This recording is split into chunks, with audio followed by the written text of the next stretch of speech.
Suppose you've raised a seed round and now you're in this mad dash. You need to get to your Series A. In order to get to a Series A, you need to actually build out quality revenues.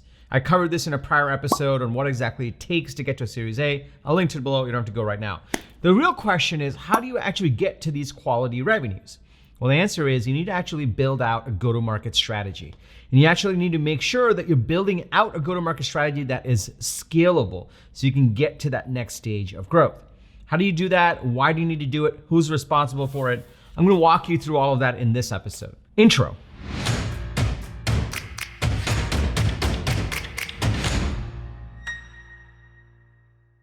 What's up, everybody? Welcome to Unstoppable. I'm TK, and on this channel, I help SaaS founders like you grow your SaaS businesses faster with an unstoppable strategy. If you are new to this channel, be sure to hit the subscribe button and that bell icon because I drop a video like this with actionable strategies on growing your SaaS business 2 to 3 times a week with the TK energy. If you're already part of my coaching program, if you are part of this community, welcome back. It's so awesome to see you over here. Now, I've been through an entire set of stages, especially when it comes to the early stages of SaaS business. I've raised a seed round, I've raised a seed plus round, I've raised a Series A, I've raised a Series B. I know what it looks like when you have a sound go-to-market strategy, and I know what it looks like when you don't. There are lots of traps that come into play when you're navigating this path to that next stage of growth. In fact, a ton of companies, depending on which stats you look at, anywhere from 4% to 40% of companies never actually graduate from a seed stage and go on to a Series A. And when you look at why they fail, some of the top reasons for why they fail are having to do with their go-to-market strategy. It's their pricing, it's identifying the right market, it's the messaging. All those pieces don't come together and therefore seed companies fail. So having gone through that whole path, I'm gonna walk you through exactly what a go-to-market strategy is, who needs to own it, and how it all comes together, the key components of it in this episode. So if you're excited to dig in, go ahead and smash that like button for the YouTube algorithm and let's dig right into it. So the first question is, what is a go-to-market strategy? If you do the Wikipedia definition, it sounds absolutely horrible, so I wasn't gonna quote it, but I did find a definition that I actually really like. A go-to-market strategy is an action plan that specifies how a company will reach the target customers and achieve competitive advantage. It's pretty good. It's got the right components in there. I mean, they didn't mention world domination in there, but ultimately that's the goal. A go-to-market strategy is essentially how you go after your ideal customers and position yourself in a differentiated way so they buy from you instead of anyone else in the market. That's what a go-to-market strategy essentially is. And the important question to ask is, well, if you have a go-to-market strategy, we're gonna dig into what the key components of it is, but one question that often gets grazed over is who's responsible for it? Like seriously, who in your company is responsible for actually creating a go-to-market strategy? There's an easy way to answer this. You can say like, oh, it's the junior marketer we hired, or it's the marketing team or the sales team. But ultimately that's not enough because there's a difference between go-to-market strategy and go-to-market execution. Execution is running those ads. Execution is sending those emails. Execution is creating that landing page. It's the activities. And there's different people that can be responsible for that. But the strategy is a different thing. If you're wondering about what the difference is between a go-to-market strategy and execution, I did an entire video on this. You can check it out here. I'll link to it below. You don't have to go right now. But the question becomes, well, who's responsible for the strategy? Well, there's a few options. Number one, it could be your VP of sales and your VP of marketing. Ultimately, as you start to scale out, as you start to raise more money and you can attract really high caliber talent, your VP of marketing and your VP of sales is going to be collectively responsible for the go-to-market strategy, and you as CEO and the founder will ultimately need to sign off on it. You may be a little bit earlier than that. You may not be at a stage where you can really attract that world-class VP of sales and VP of marketing that's been there, done that, and can exactly tell you, here's what the strategy should look like because we've done this before. In fact, a lot of times it's hard to get those people because there aren't that many of them out there. So when in the absence of that, then it falls under the CEO and ultimately the founders. This is where I see that a lot of companies go wrong. What they end up doing is they can't quite afford a VP of marketing and a VP of sales yet. So what they do go out there and do is they hire a marketing person. And a marketing person essentially is like a junior marketing person. Nothing wrong with that, but they've never done the strategy. They know how to run a campaign. They know how to run ads. They know how to set up landing pages, but they don't know how to think about the overall strategy. And a lot of times it gets delegated to that junior person. The junior person doesn't know, they kind of flail, and then they get kicked out because they didn't execute, even though it really wasn't their fault. Ultimately, you'll notice the junior marketer is not listed over there. Now, the junior marketing team, the junior sales team, the individual rep that you hired, they may be responsible for the execution of pieces, but ultimately, it's the CEO and the founders that are responsible for the actual strategy of it. And this is where a lot of founders go wrong in the early stages. I've made this mistake before. I thought that the junior marketing person could figure it out because, it's marketing and sales, but it's not true. Strategic thinking in terms of, well, what are the core components? Where do we position ourselves in the market? That's hard for junior people to do. They've never done it. And so it falls on the founder to really own it and define it. Otherwise, anyone you hire in the marketing side or the sales side will be set up for success, and it won't be their fault. It'll be the founder's fault ultimately. So number one is, what is the strategy? And number two is, who is responsible? Now, before I dig into, well, what are the core pieces of a go-to-market strategy? You might be asking, all right, TK, how do I craft this? What goes into it? How does this all come together? Let me just pause here for a second. These two alone should wake you up. It should make you realize that just hiring a marketing person isn't gonna solve your go-to-market problems. It's not gonna help you escape those seed startups, that statistic where most of them don't actually graduate to a Series A. Hopefully you're seeing the power in thinking about, well, there's the strategy pieces. I need to lay out the strategy collectively with the team and own it. And then I need to give it to my more junior team so they can execute on it. Now, junior team may be in-house. They may be an agency you hired. They may be a virtual assistant you hired, like who knows? But you still have to own the strategy. If you're starting to see the power in just this piece alone, you're more than halfway there in really unlocking yourself. Can I just get a yes in the comments below if you are with me? Also smash that like button. It really likes it when you do that. Now, if you are figuring out these pieces and you want a framework to follow, this exact scenario that I just described, I faced it as a founder, and it is horrible because founders don't get a lot of resources. This is why I created my SaaS Go-To-Market coaching program, where I work with you to actually flesh out the strategy and actually have an execution plan. I'll tell you more about it at the end of this video. Let's dig into what exactly goes into a go-to-market strategy, all the components inside of it. Okay, so this is a simple piece of paper. I'm gonna walk you through all the components that go into a go-to-market strategy. The first piece you have to really think about, and this is obvious because if you've been following me for a while, you know about this, is your ideal customer profile. You gotta know who your ideal customer profile is, or what your ideal customer is. You have to define it, you have to write it down. The reason this is important is because if you are unspecific over here, everything you do going downwards from here will be unspecific, and therefore it'll be all over the place and it'll be spray and pray. If you are specific over here, then everything you do down below is gonna be more specific and you're gonna be more likely to succeed. It's really as simple as that. Now, once you do these pieces, what people tend to do, what founders tend to do and junior teams tend to do is they jump into all of these execution pieces. Over here, it's your traditional funnel where it goes through certain pieces around marketing, and certain pieces around sales, or PLG if you're more product driven, but you still need marketing. And then it converts to revenue, and then you look, since it's SaaS, you look to grow that revenue. What people do is they just kind of jump into these execution pieces. That's what we already explained, what you shouldn't be doing. And in fact, it's your responsibility to make sure you get some of the strategic pieces down. What are some of the strategic pieces? Well, they include your positioning. Chances are that you are not the only person in the market. And if you are, there's still a competitor that's a spreadsheet or the status quo or doing nothing.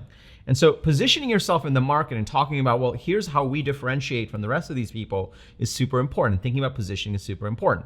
It's also important to think about segmentation, right? You could be going into the SMB market. You could be going into the mid-market, the enterprise, the lower enterprise, the big enterprise. You could be going into an industry vertical. So segmentation is also super important for you to understand and define. Ultimately, when you think about positioning and segmentation and what your product really does and the transformation it does, there's essentially messaging that needs to come into play.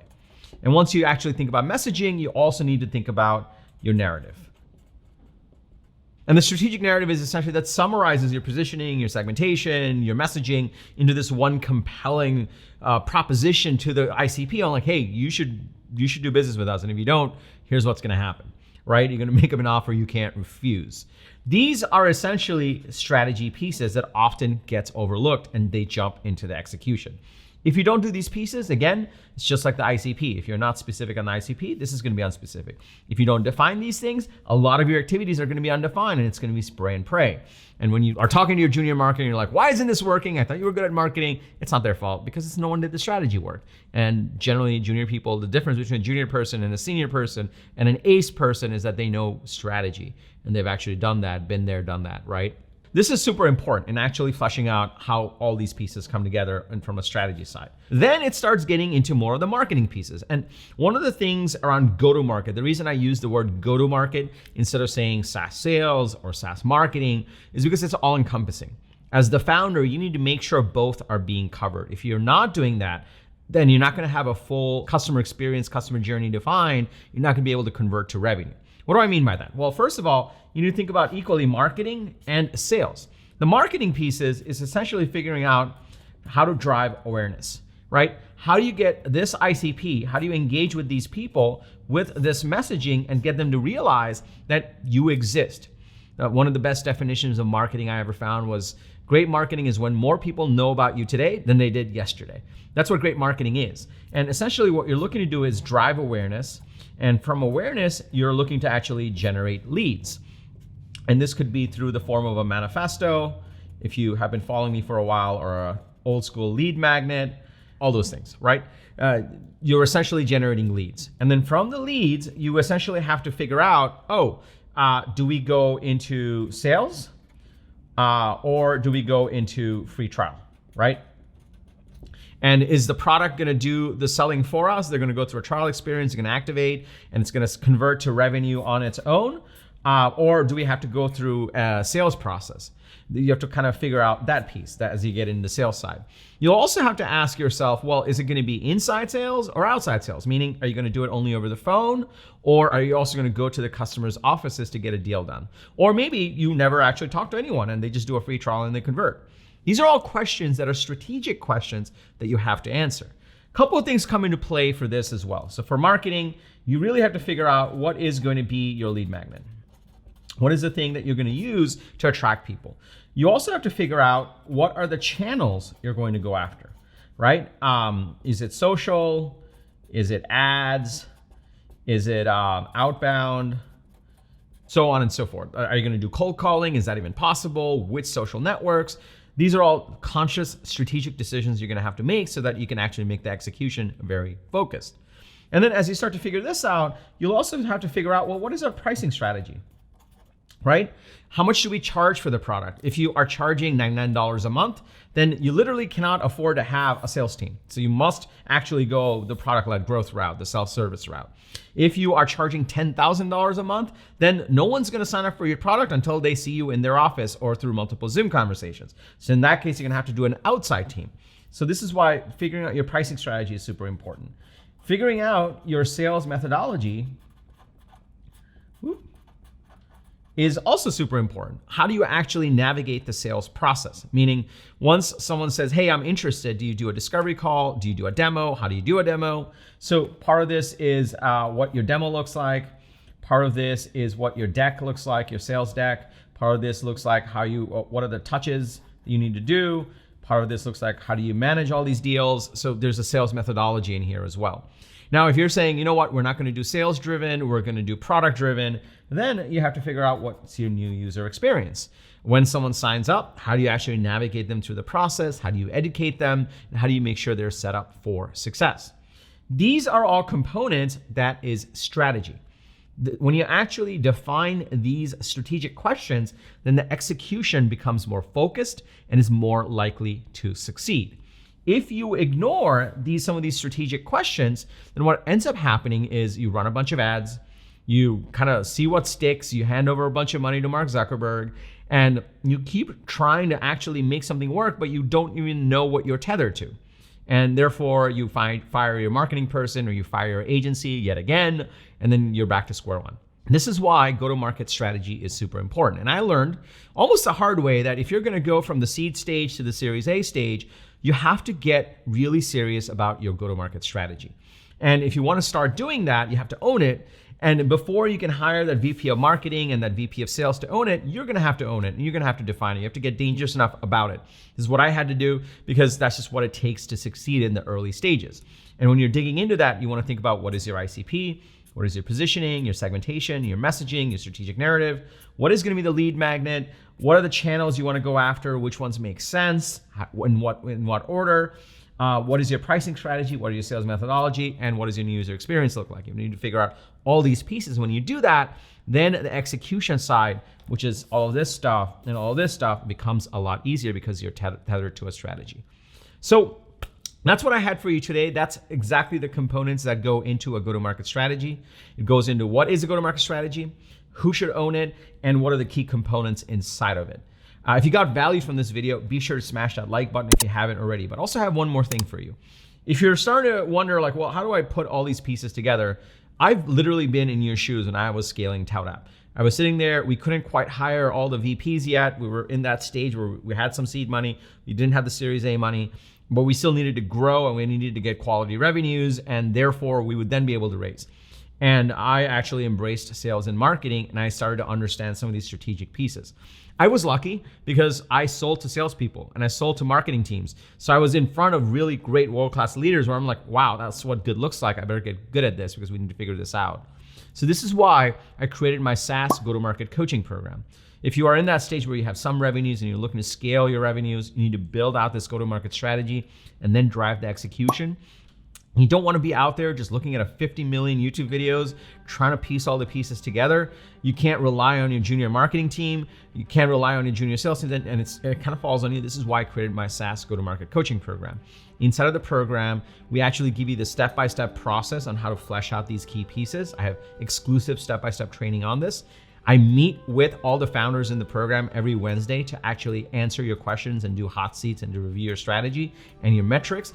And we teach you how to actually execute on your strategy. It's not just strategy, it's also execution, how to actually run a core Broadway show, as I call it, every week to actually drive growth. And when you do that, you actually can accelerate the growth of your SaaS business and increase the likelihood of getting to that next stage of growth, the next stage of fundraising. So if you're interested in that, if you're interested in working together, all you need to do is just go to tkkader.com/GTM. Inside of that page, you'll get all the details on my SaaS Go-To-Market coaching program. And over there, you can actually apply to join. You just have to fill out your email and you answer a couple of questions and then we'll set up a call. We want to make sure that we can actually help you. That's why we have the application process. It just ensures that the right people are getting on calls. We're not wasting your time. You're not wasting our time. We can actually help. And that's why we have the simple questionnaire. And once you do that, we're on a call together. We'll walk through where you are in your SaaS business, what your goals are, what the choke points are. And based on that, we'll start working together if it makes sense for both of us. So that's the go-to-market program. Be sure to go to tkkader.com/GTM and set up a call. Also, if you got value from this video, be sure to smash that like button if you haven't already. Also, I drop actionable videos like this 2 to 3 times a week, every week. So be sure to hit the subscribe button and that bell icon. That way you'll get notified every single time I drop an episode. And lastly, remember, everyone needs a strategy for their life and their business. When you are with us, yours is gonna be unstoppable. I'm TK. I'll see you in the next episode.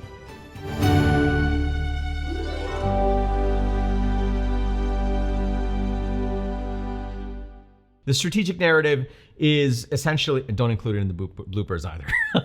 Okay, let's cut into this. Sorry.